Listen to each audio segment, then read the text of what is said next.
ఉన్న బంగారాన్ని విడిపించి ఆ రోజు ఆన్లైన్ రేటుకే మేము కొంటాం. Sharma gold company. నమస్తే, వెల్కమ్ టు సుమన్ టీవీ. నేను మీ యామ్ని. ప్రస్తుతం మనతో ఉన్నారు ప్రముఖ ఆధ్యాత్మికవేత్త డాక్టర్ అనంతలక్ష్మి గారు ఉన్నారు. అమ్మతో మనం మాట్లాడదాం. నమస్తే అమ్మ. నమస్తే తల్లి. అమ్మ, ఇప్పుడు కొంతమంది చాలా పూజలు చేస్తూ ఉంటారు, చాలా నియమాలతో నిష్టంతో చేస్తూ ఉంటారు. అయితే వాళ్ళకే ఎక్కువ కష్టాలు వస్తూ ఉంటాయమ్మా. ఎందుకు అసలు దేవుడు ఎందుకు అలా పరీక్షిస్తారంటారు? అమ్మ, తెల్ల కాగితం మీద ఒక చిన్న చుక్క పెట్టామనుకో, రాద్దాం అనుకున్నాం ఏదో, ఎవరో ఒక చిన్న చుక్క పెట్టారు. అబ్బా, కాగితం అందం పోయింది అనుకుంటామా? అనుకుంటాం కదా. చెత్త కుప్ప దగ్గర కుక్కలు పాడు చేశాయనుకో అనుకుంటామా?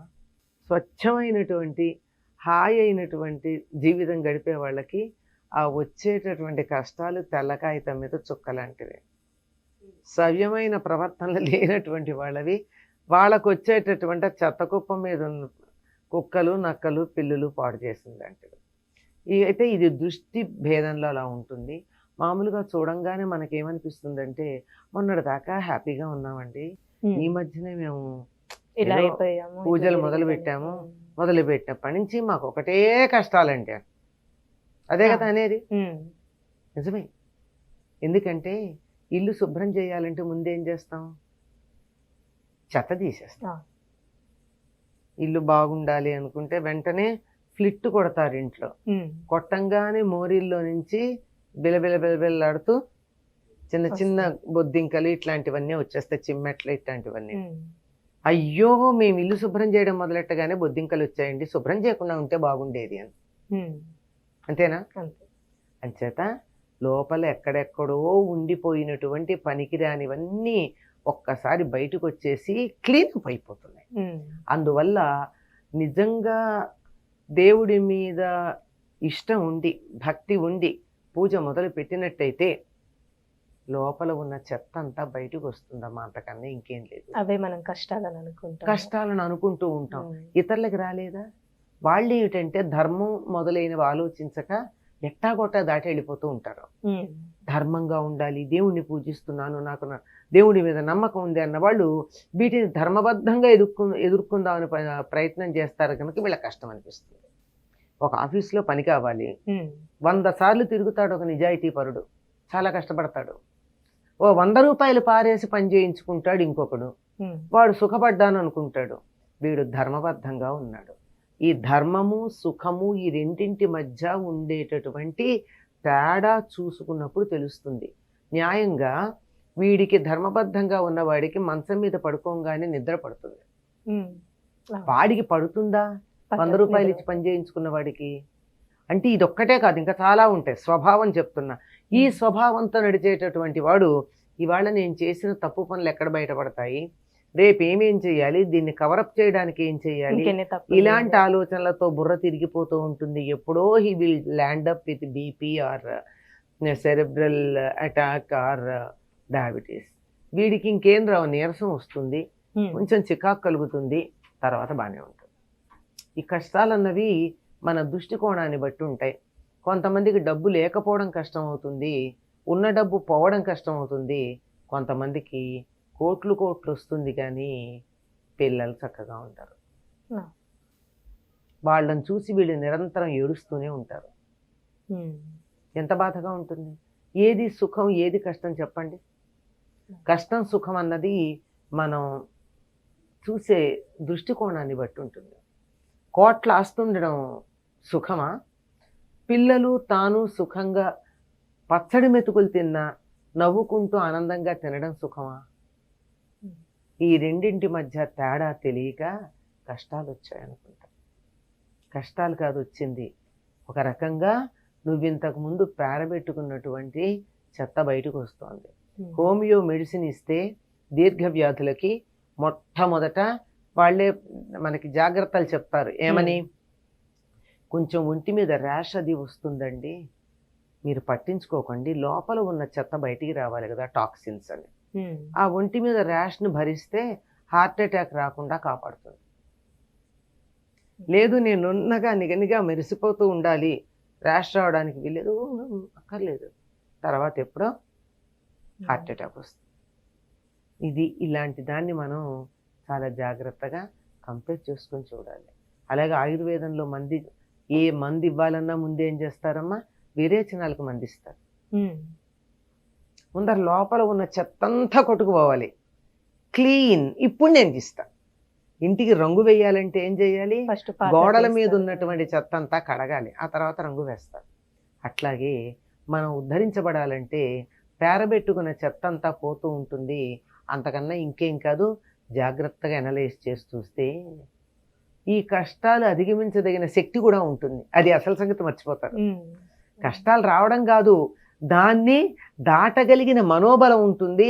కొంచెం జాగ్రత్తగా గమనిస్తే వాటిని దాటడానికి వీలైనటువంటి పరిష్కారాలు కూడా పక్కనే దొరుకుతాయి.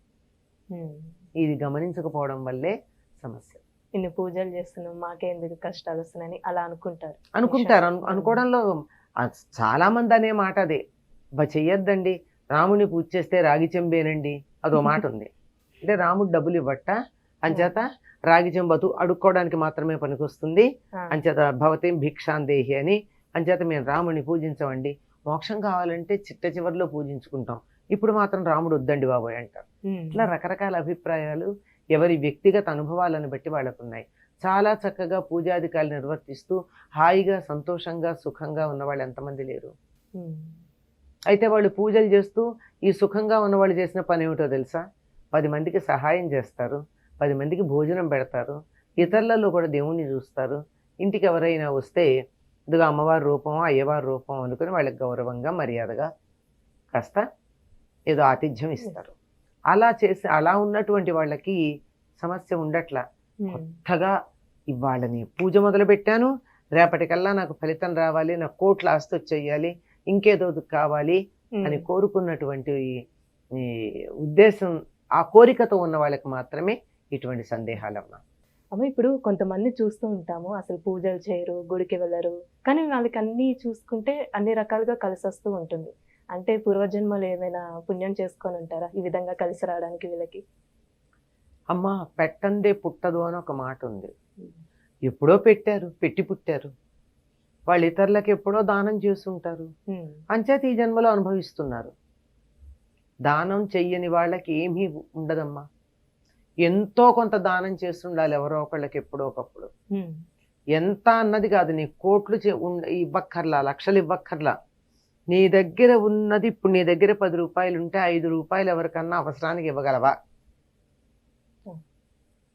చాలు.